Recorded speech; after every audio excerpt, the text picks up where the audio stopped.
Shalom कहता हूँ। परमेश्वर की शांति तुमको मिलती रहे और परमेश्वर का वचन बड़ी गहराई से तुम्हारे हृदय में वास करने पाए।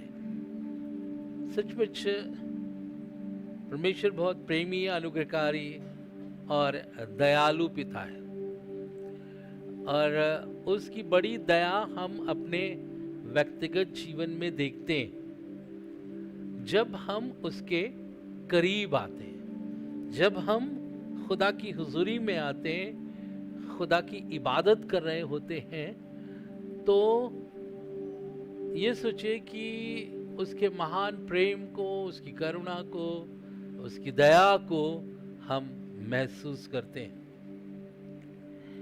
आज सुबह मैंने अपनी बेहतरी और आपकी तरक्की के लिए जो खुदा से कलाम लिया है, वो उसका जो टॉपिक है वो स्वर्गीय बुलाहट, और ये स्वर्गीय बुलाहट के विषय में आज सुबह मैं आपको बात करूंगा। और ये मिलेगी आपको कुलूसियों की पत्री, पौलुस रसूल का खत कुलूसियों की कलीसिया के नाम, उसका 3 अध्याय और उसका 12वां पद। पर मैं इसे रोमन उर्दू में पढ़ूंगा और इससे मैं आपको समझाना चाहता हूं। खुदावन के कलाम में ऐसा लिखा हुआ है, खुदा ने तुमको चुनकर अपने लिए खास और पाक कर लिया है। Praise the Lord, hallelujah. खुदा ने तुमको चुनकर, देखिए बुलाए हुए तो बहुत हैं, पर बाइबल कहती है चुने हुए बहुत थोड़े लोग हैं, बहुत थोड़े लोग हैं। मेरे जो ज़रूरी नहीं है कि आप में से सभी बुलाए हुए हैं तो सभी चुन लिए गए हैं, ऐसा ज़रूरी नहीं है। चुने हुए बहुत थोड़े लोग हैं। खुदा ने तुमको चुन लिया है। किस लिए चुना है? खुदा ने, आज सवाल अपने आप से करिए और ये पूछिए कि खुदा ने मुझे किस लिए चुना है?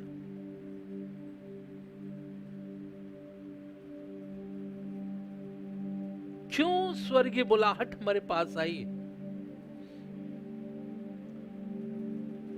तो जब स्वर्गीय बुलाहट है हमें, तो इसका मतलब यह है कि हमको एक दिन उसके राज्य में, उसके स्वर्गीय राज्य में हमें दाखिल होना है, और इसीलिए उसने हमें चुना है।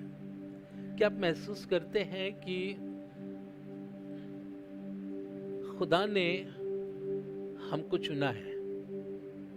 खुदा ने हमको चुना है। क्या आप महसूस करते हैं?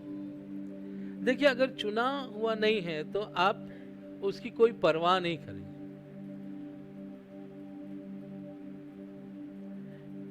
एक दिन हमारे बिशप ने इस बात के लिए मुझसे कहा, क्योंकि मैं एक सेशन को छोड़कर कानपुर आ रहा था, और ये बात उनको बहुत थोड़ा अच्छी नहीं लगी, और उन्होंने मुझसे कहा कि सॉलोमन, क्या बात है, क्यों जा रहे हो? आप क्या गैर लोग हो क्या? नहीं, आप फैमिली मेंबर हो, आप खुदा के लोग हो, और खुदा ने तुम्हें चुना है। तब मुझे लगा कि हाँ, बात तो ये बिल्कुल सही कह रहे हैं। मतलब अगर आप बुलाए गए हैं और उसकी परवाह नहीं करें तो उसको भी आपकी कोई परवाह नहीं है। देखिए, साफ बात।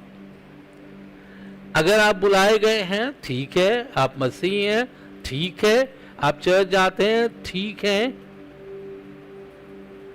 आप जब जाते हैं तब जाते हैं, नहीं जाते हैं, नहीं आते हैं। ये कोई वो लोग को जो सिर्फ बुलाए गए, उनको कोई परवाह नहीं पड़ती, कोई भी चीज़ उनको वो नहीं करती है कि नहीं यार हमको होना ज़रूरी है, नहीं यार हमको काम करना ज़रूरी है। पर चुने हुए थोड़े हैं, चुने हुए लोग जो है रिस्पॉन्सिबल लोग होते हैं। चाहे आप कुछ करें या ना करें, खुदा ने आपको चुना है और सही वक्त पे आपके काम को वो आपको दिखाएगा। जो कलीसिया में करना है, जो इंसान के रूप में करना है, जो जो आपको करना है वो दिखाएगा, क्योंकि आप ऑर्डिनरी लोग नहीं हैं। अपने आप को आप कुछ भी समझे, अपने आप को कुछ भी समझे, पर आप ऑर्डिनरी नहीं। फिर लिखा हुआ है चुनकर अपने लिए। मेरे अजीजों, अगर खुदावंद यीशु मसीह अपने लिए चुन रहा है तो ये बहुत फक्र की बात है, ये बहुत फक्र की बात है, ये बहुत इज्जत की बात है कि खुदावंद ने हमें अपने लिए चुना है। और लिखा हुआ है खास और पाक कर लिया है। खास और पाक कर लिया है। इसका मतलब यह है कि हम खास थे नहीं, खास थे थोड़ी ना, हम पाक थे थोड़ी ना हम खास पैदा हुए और ना पाक पैदा हुए। तो हम ये ना सोचे कि हम बहुत खास लोग हैं, जैसा कि ऑर्डिनरी लोग सोचते हैं, चर्च आते हैं, हम बहुत खास लोग हैं, हम बहुत खास लोग हैं, हम नहीं जाएंगे तो चर्च नहीं चलेगा, हम नहीं जाएंगे तो फाइनेंशियल्स पूरा नहीं होगा, हम नहीं करेंगे तो वो, ये ऑर्डिनरी लोग बोलते हैं। पर खास लोग को खुदा ने चुना है, खुदा ने चुना और फिर खास और पाक कर लिया है। कर लिया इसका मतलब आप थे नहीं, पर आपको खास किया गया है। मेरे अजीजों, आपको पता है जब आप खास हो जाते हैं तो आपका खुदा आपको घूरे से उठा के बादशाहों के बीच में बैठा देता है। खास लोग हैं, खास लोग हैं। पता नहीं मुझे क्या हुआ कि अभी हाल में एक मैरिज में गया, और मैरिज में जाते ही जैसे मेरी इंटरव्यू, मैं तो बहुत दबा हुआ था, और अंदर गेट जैसे हुआ तो वहाँ का जो मेन वो थे जो वहाँ पे अरेंजमेंट कर रहे थे, और वो आए, दौड़ के मेरे पास आए, और दौड़ के मेरे पास आए और उन्होंने मुझसे कहा कि आप इस सोफे पे बैठिए। मैं इस बात के लिए सोचने लगा, खुदा बाप, यहाँ पे और भी तो लोग थे, पर मुझे इसने क्यों कहा कि आप आके आप सोफे पे बैठिए, यहीं पे आपका सारा इंतजाम होगा। तब मैं समझ गया कि खुदा ने मुझे चुना है और मुझे खास किया है। खास लोगों को कोई परवाह नहीं होती, वो जाके पीछे ही बैठेंगे, एंड देन कोई व्यक्ति आएगा और आपको कहेगा कि मेहरबानी से आपकी सीट आगे है, आप खास हैं, खुदा ने आपको खास बनाया है। मेरे अजीजों, जब खुदा खास बनाता है तो वो आपके कर्मों को नहीं देखता है, वो आपकी प्रॉपर्टीज नहीं देखता है, वो आपके बैंक बैलेंस को नहीं देखता है, वो आपकी एजुकेशन को नहीं देखता। उसका तरीका, उसका मापदंड कुछ अलग ही है। वो ये सब चीजें आपको मैं बताना चाहता हूं, प्रभु यीशु मसीह में ये सब नाशमान चीजें हैं, और एक दिन आपको ऐसा नफरत हो जाएगी कि नहीं, ये सब बेकार है। आप ले जाने की कोशिश भी करेंगे पर अपना हाथ बढ़ा नहीं पाएंगे कि आप इसको अपने साथ ले जाएं। कहां? स्वर्गीय स्थानों में। कुछ भी नहीं ले जाएंगे। आप कहेंगे बस खत्म हो गया, बस जितना मुझे लेना था ले लिया, जितना मुझे खर्च करना था कर लिया। मेरे अजीजों, जब खास बनाना होता है तो वो सिर्फ दिल देखता है। एक ऐसा व्यक्ति जिसके बाप को उसकी परवाह नहीं, एक ऐसा व्यक्ति जो जंगल में सिर्फ भेड़ और बकरियों को चराना उसका काम था। उसके भाई शाऊल की फौज में थे, पर यह साधारण सा व्यक्ति जंगल में भेड़ और बकरियां चराता था। बिल्कुल आम व्यक्ति है, कुछ नहीं, पर खुदा ने इसे चुना है। खुदा ने इसे चुना है और अपना चुना हुआ पात्र बनाया है। और जब खुदा खास बनाता है तो क्या क्या काम करता है?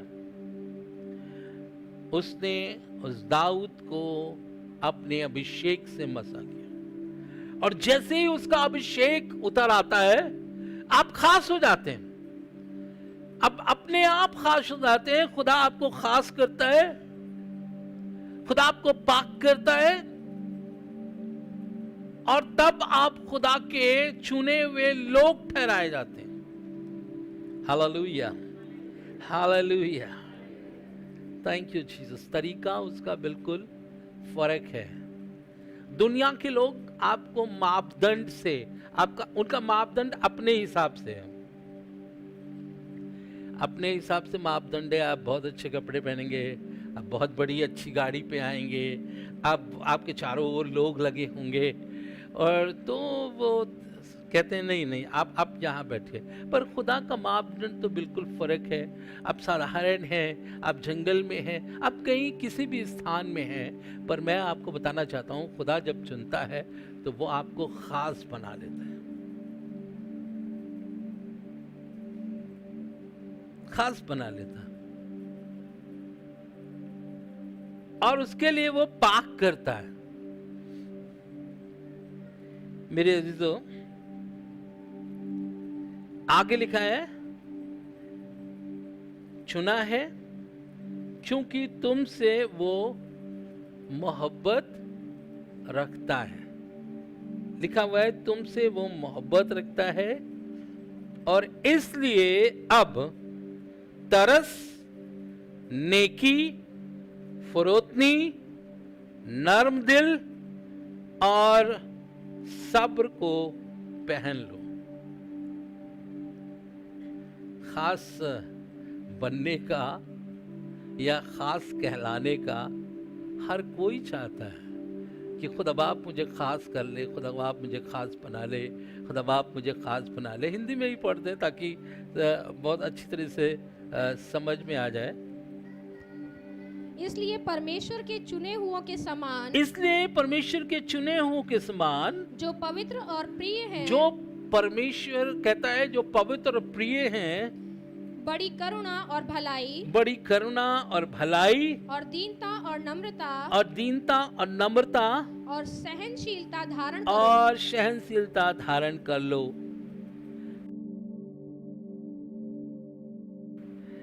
इसमें लिखा है चूंकि उसने मुझसे मोहब्बत रखी है, इसलिए अब तरस, नेकी, फरोतनी और नरम दिली को और सब्र को पहन लो। जब खुदा हमको चुनता है और हम खास बनाता है तो कुछ तमन्ना करता है, वो एक पोशाक देता है, एक पहनने की पोशाक। मेरे अजीजों, आपको याद होगा एक विवाह के भोज में एक व्यक्ति चला गया जो विवाह की भोज की ड्रेस नहीं पहने था। ड्रेस नहीं पहने था तो उसको कहा मालिक ने कि इसको निकालो, इसको अनंत कुंड में डाल दो, क्योंकि ये क्या करे हुआ है, ये ड्रेस नहीं पहने हुआ। आया था, हो सकता है वो सोच रहा होगा नहीं अब खाना मिलेगा, हम खाएंगे पिएंगे सब ऐश करेंगे, जैसे सब कर रहे हैं वैसे हम भी करेंगे। पर मेरे अजीजों, मैं आपको बताना चाहता हूं, मालिक ने कहा तुम्हारी ड्रेस कहाँ है, तुम क्या पहने हुए हो। जो ड्रेस कोड दिया गया है, और बड़ा अजीब सा नहीं लगता है अगर आपको किसी विवाह में किसी जगह आपको ड्रेस कोड दिया जाए और आप उस ड्रेस कोड को ना पहने और फिर आप ऐसे ही चले आए, तो हर कोई की निगाह आपके ऊपर लगी रहेगी कि ड्रेस कोड कहाँ है इसका, क्या बात हो गई, क्या कमी हो गई, क्यों नहीं पहन के आया। और वही मालिक ने किया, विवाह का बोझ का जो मालिक था वो उसके पास जाकर कहने लगा कि तुम्हारी ड्रेस कहाँ है, और फिर उसको निकाल दिया गया। पर मेरे अजीजों, यहाँ पर खुदा हमसे बात कर रहा है, यहाँ खुदा हमारी जिंदगियों को झंझोड़ रहा है, यहाँ खुदा हमसे इस बात के लिए कह रहा है, मैंने तुमको अपने लिए चुना है, किसी पराई के लिए नहीं, अपने लिए चुना है। और उसके लिए मैंने तुम्हें खास आमो खास किया है, क्योंकि वो तुमसे मोहब्बत रखता है। बस सीधी सी बात, वो तुमसे मोहब्बत रखता है। मेरे अजीजों, मोहब्बत रखने वाला व्यक्ति जो मोहब्बत रखता है तो वो कोशिश करता है कि हमारे अनुसार रिशु ड्रेस पहने, है ना, हमारे अनुसार पहने। नहीं ये अच्छा नहीं लग रहा, ये कलर ऐसे होना चाहिए, है ना, और आपको पहनना ही पड़ता है भैया। क्यों? क्योंकि रूपाली आपसे मोहब्बत रखती है, इसलिए हर बीवी अपने हस्बैंड से मोहब्बत रखती है और वो कहती है कि मेरा हस्बैंड अच्छा दिखे, और इसलिए वो उसको ड्रेस कोड देती है।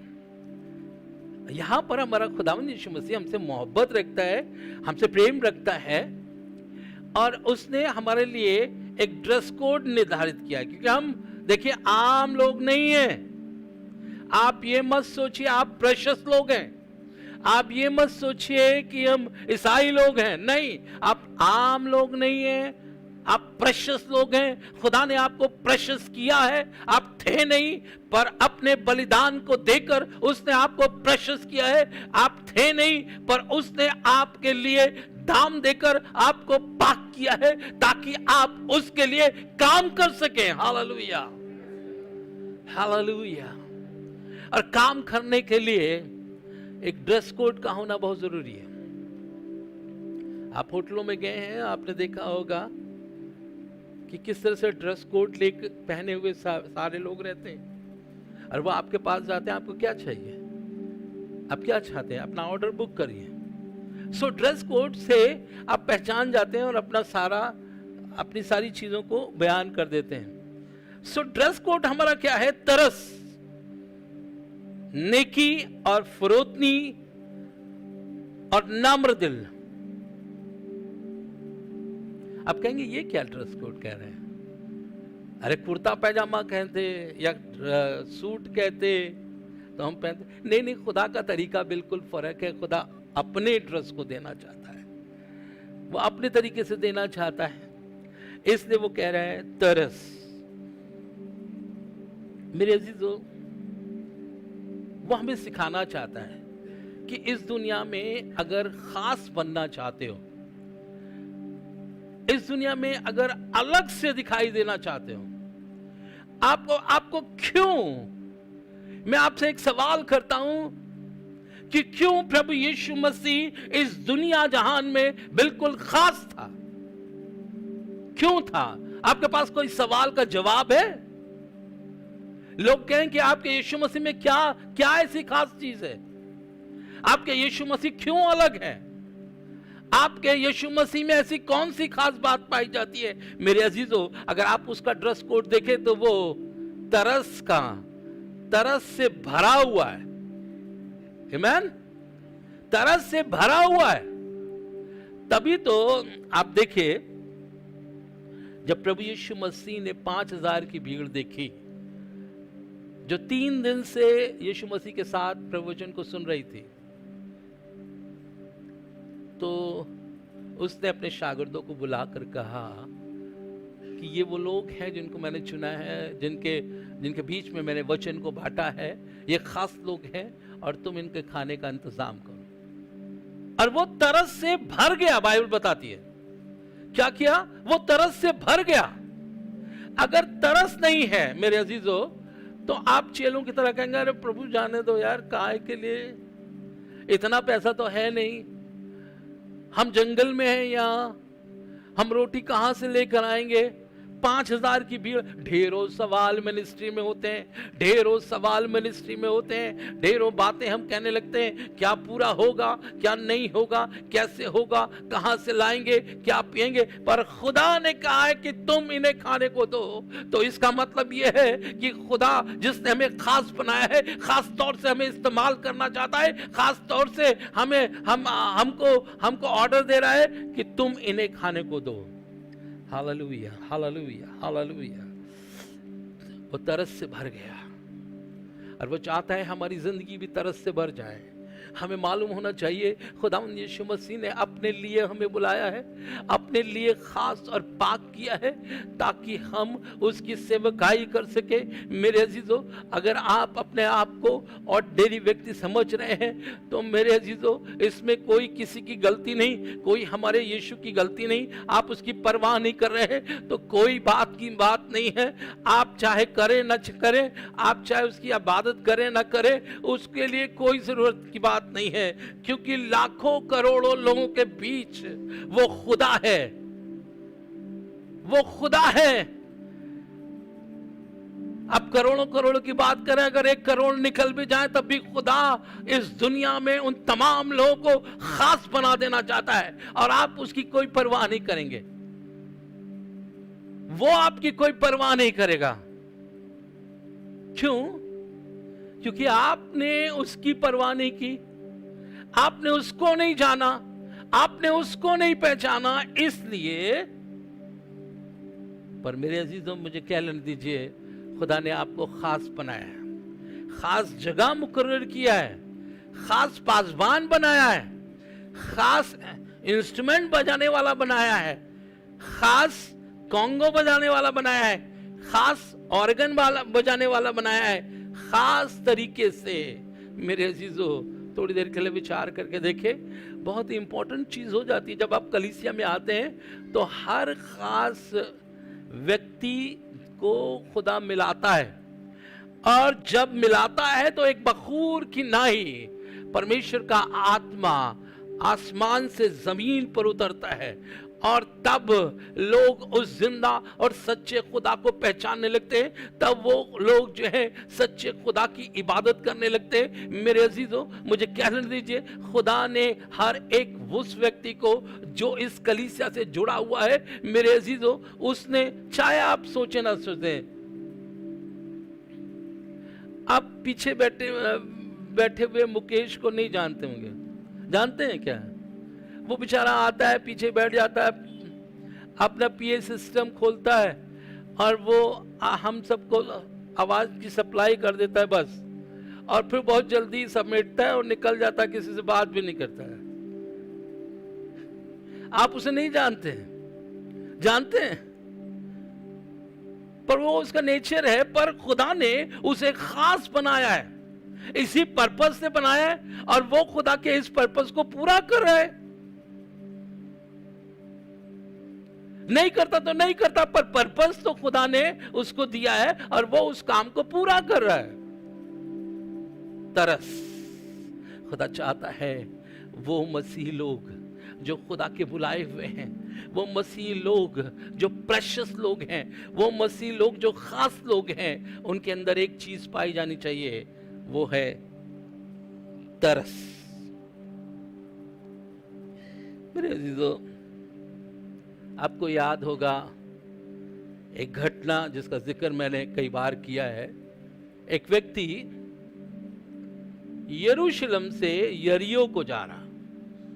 यरूशलेम खुदा का घर, खुदा रोटी का घर, खुदा की उपस्थिति, खुदा की सामर्थ को दिखाता है, पर वो यरूशलेम से यरीहो को जा रहा है। यरीहो मतलब मौत की नगरी। और जब ये जा रहा है तो चोरों ने इसे पकड़ा है, चोरों ने इसके कपड़े उतार लिए हैं, चोरों ने इसे मारा है, अधमुआ कर दिया है, चोरों ने इसे, डाकुओं ने इसे, इसका धन संपत्ति छीन ली है और सड़क के किनारे ये पढ़ा हुआ करहा रहा है। मेरे अजीजों, पर वहां से एक याजक निकला, मोड़ मोड़ के चला गया।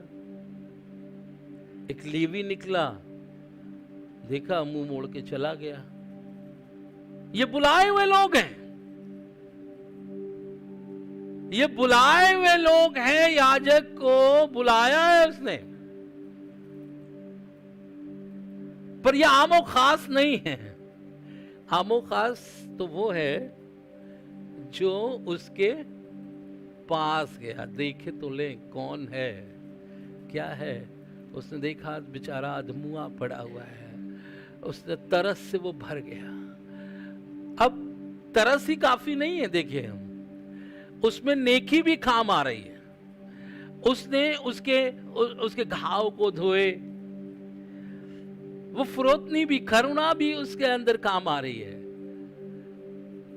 नम्र दिली, वो पूरी तौर से नम्र हो गया। उसने कोई परवाह नहीं की उस व्यक्ति की, और सीधे सीधे उसके घाव को धोने लगा, घाव पर मलहम लगाने लगा, घाव पर पट्टियां बांधने लगा, घाव पर।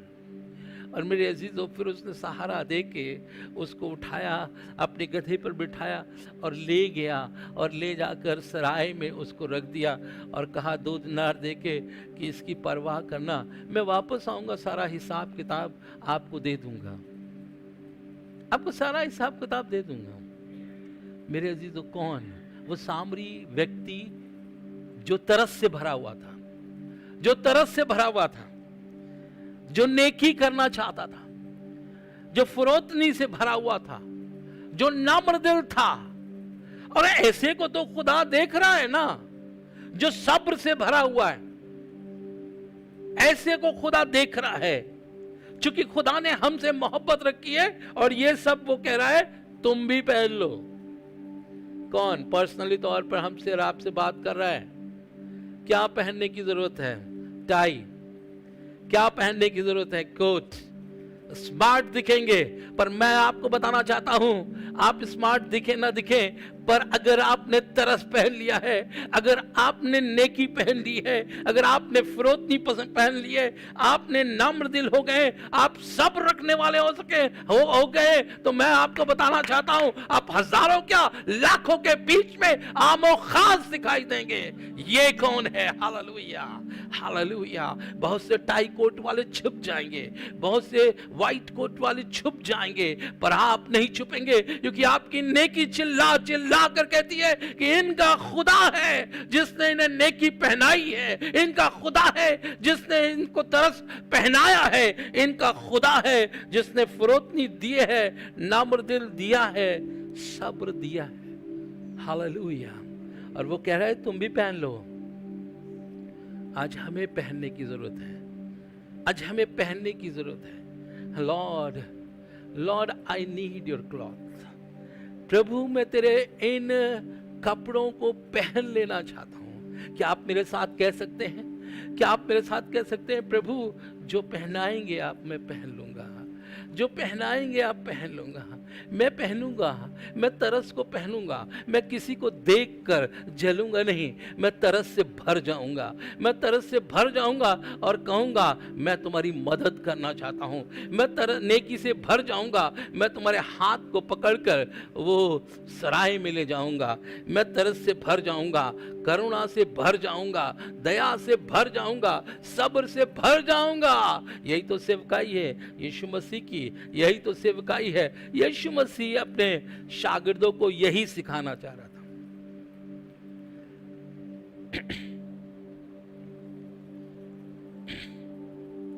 यूहन्ना रचित सुसमाचार उसका 13 अध्याय उसका 5वां पद। यूहन्ना रचित सुसमाचार उसका 13 अध्याय उसका 5वां पद। तब बर्तन में पानी भरकर चेलों के पांव धोने, तब बर्तन में पानी भरकर चेलों के पांव धोने और जिस अंगोछे को उसने बांधा था, उसकी कमर बंधी थी, हाँ, उसी से पोंछने लगा, उसी से पोंछने लगा, उसी से पोंछने लगा। पांव धोने लगा और अपने अंगोछे से उनके पांव को पोंछने लगा। मेरे अजीजों, कौन है ऐसा इतना नम्र बन जाए, इतना दीन बन जाए कि आपके पांव को धोए? हमारी चर्च में भी पांव धोने की रस्म होती है ना? होती है। अभी देखेंगे आप, गुड फ्राइडे के एक दिन पहले होती है।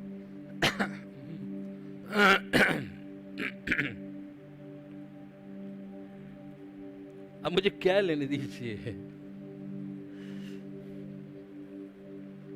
हम देखते हैं कौन मेरे लायक है जिसका पांव मैं धो सकता हूं, और कौन मेरे लायक नहीं है जिसका पांव मैं नहीं धो सकता हूं। देखते रहते हैं। अच्छा, ये उठा, अब हम भी उठेंगे, क्योंकि हम इसके बराबर हैं।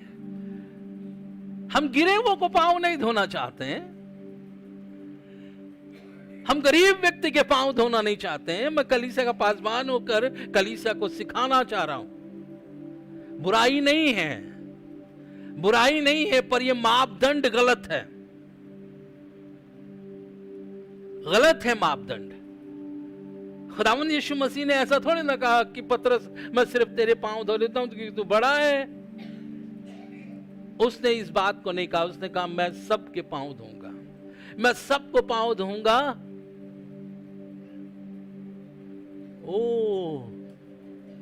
आपको पता है, यहूदा इस्करियोती के भी पांव धोऊंगा। उसको ये बात मालूम है।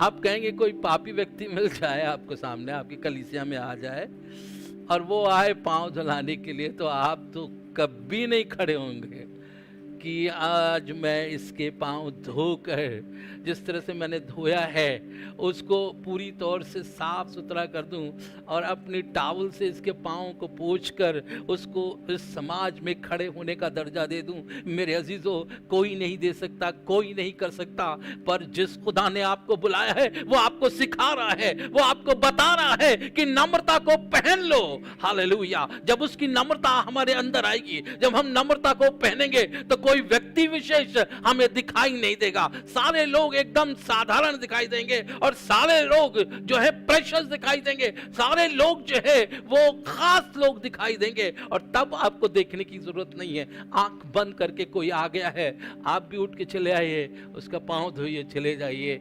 कोई तमगा थोड़ी ना मिलने वाला है, कोई अवार्ड थोड़ी ना मिलने वाला है कि हम इसी के पांव धोएंगे तो यही है। नहीं, तमगा खुदावंद देगा, पर उसके प्लान को गड़बड़ ना करिए। प्लान सही कर रहे हैं आप पांव धोने की रस्म कर रहे हैं, पर उसके मर्जी के अनुसार थोड़ी ना कर रहे हैं। कभी कभी बहुत से काम हम अपनी मर्जी के अनुसार। मेरे अजीजों, याकूब और यूहन्ना की माता मरियम जो है प्रभु यीशु मसीह के पास आई और उसने कहा कि ये मेरा बेटा है, उससे दरख्वास्त करूंगी। सुनो, जब तुम अपने स्वर्ग राज में हो ना, तो एक भाई को अपने दाहिने हो और दूसरे को बाएं ओर बैठाना, बस।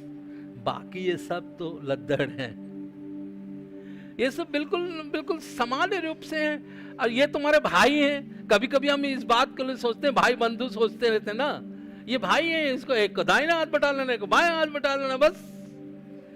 प्रभु यीशु मसीह ने कहा ये मेरा काम नहीं है, ये पिता का काम है। किसको दाहिने हाथ बैठाना, किसको बाएं हाथ बैठाना, किसको भेदभाव करना, ये मेरा काम नहीं है।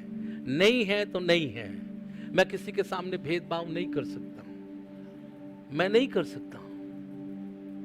मेरे अजीजों, मैंने तुम्हें नमूना दिया है, मैंने तुम्हें नमूना दिया है। उस नमूने को कभी कभी हम इस बात के लिए सोचते हैं कि हम नमूना लेना चाहते हैं, पर जैसा पादी साहब कहेंगे वैसा ही हम करेंगे, जैसा वो बता देंगे वैसा ही हम करेंगे। हमें और करने की जरूरत ही क्या है? नहीं मेरे अजीजों, जरा गौर से देखिए, मेरी कलीसिया में तो ये होता है, मैं वैसे ही करूंगी, मैं इससे ज्यादा कुछ नहीं कर सकता, श्राप लग जाएगा। नहीं नहीं मेरे अजीजों, पर मैं आपको बताना चाह रहा हूं, मैं आपको सिखाना चाह रहा हूं कि ये नमूना, ये भेदभाव, ये सारी चीजें, ये फ्रंट लाइन, ये लोअर लाइन, ये मेरे योग्य नहीं है, ये सब इंसान के बनाए हुए चोंचले हैं और इंसान इसमें फंसा हुआ है। पर मैंने तुम्हें नमूना दिया है, मैं तुम्हें सिखा रहा हूं, मैं जो बोल रहा हूं उसे तुम्हें करने की जरूरत है। किसी व्यक्ति विशेष, किसी पासवान की, मैं जो बता रहा हूं उसको आपको खुदा के कलाम में देखने की जरूरत है, और उसके लिए बाइबल लाने की जरूरत है, उसके लिए बाइबल पढ़ने की जरूरत है।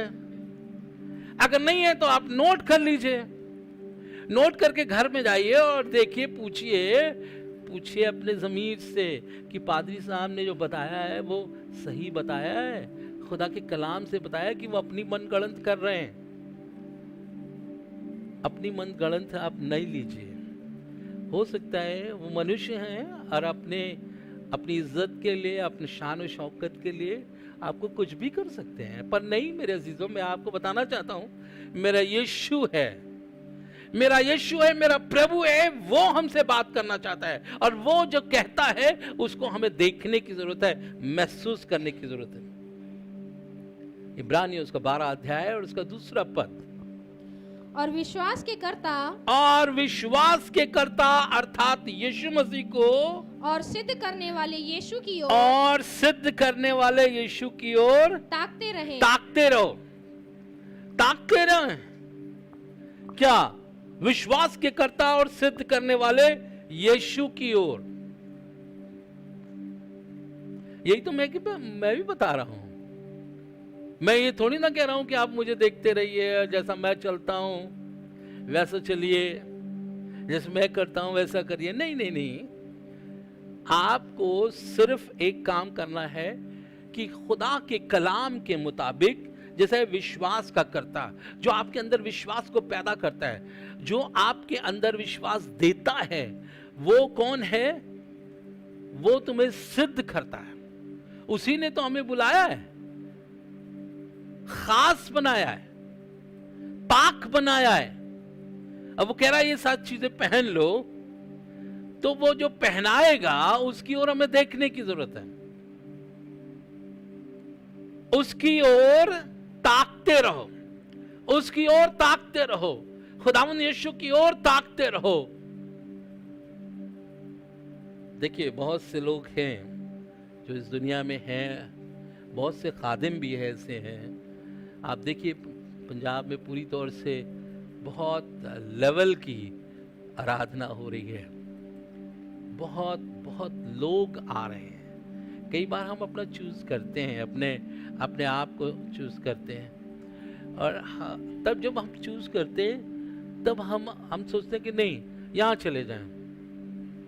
फिर थोड़ी देर के बाद हमें दिखता है ये, हम यहाँ चले जाएं। फिर थोड़ी देर के बाद दिखता है हमें ये, हम यहाँ चले आए। आप भागते रहेंगे, आप इंसान को देखते रहेंगे, आप पासबान को देखते रहेंगे, आप मिरेकल को देखते रहेंगे, आप भागते रहेंगे, पर खुदा का कलाम इस बात की हिदायत देता है कि विश्वास के कर्ता और सिद्ध करने वाले यीशु की ओर ताकते रहो, यीशु की ओर ताकते रहो। यह अवश्य है कि वो बढ़े और मैं घटूं। यह अवश्य है कि वो बढ़े। पहला पत्रस उसका 2 अध्याय और उसका 21वां पद। तुम इसी के लिए बुलाए भी गए हो। तुम इसीलिए बुलाए गए हो। देखिए खास बात जो है पत्रस हमें सिखा रहा है कि इसी काम के लिए तुम बुलाए गए हो। आगे, क्योंकि मसीह भी तुम्हारे लिए दुख उठाकर तुम्हें एक आदर्श दे गया तुम्हें है एक आदर्श दे गया है कि तुम भी उसके पद चिन्हों पर चलो। तुम भी उसके पद चिन्हों पर चलो। तुम भी उसके पद चिन्हों पर चलो। इसलिए बुलाए गए हो कि विश्वास के कर्ता सिद्ध करने वाले यीशु की ओर ताकते रहो। इसलिए बुलाए गए हो। देखिए, जब अब हम देखेंगे तो हमको एहसास होगा कि हमारा खुदावंद यीशु मसीह ने हमारे लिए क्या क्या किया। दुख उठाया, कोड़े खाए, गालियां खाई, मुंह पर थूका गया, उसकी दाढ़ी और बाल को नोचा गया। ये उसने दुख उठाया कि वो लोग जो उसे जानते थे वो लोगों ने उसे ठट्ठों में उड़ाया। बड़ी बात नहीं है, ये खुदा है तो ये अपने आप को भी बचा ले और हमको भी बचा ले। ठट्ठों में उड़ाया।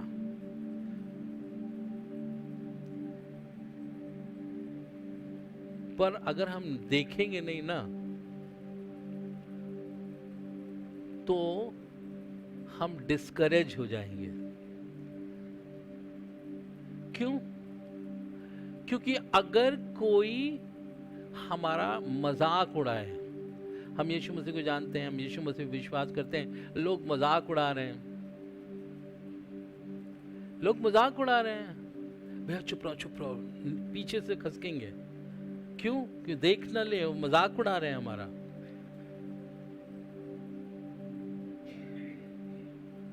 तरह तरह की बातें कह रहे हैं, इनकार करने के लिए कह रहे हैं,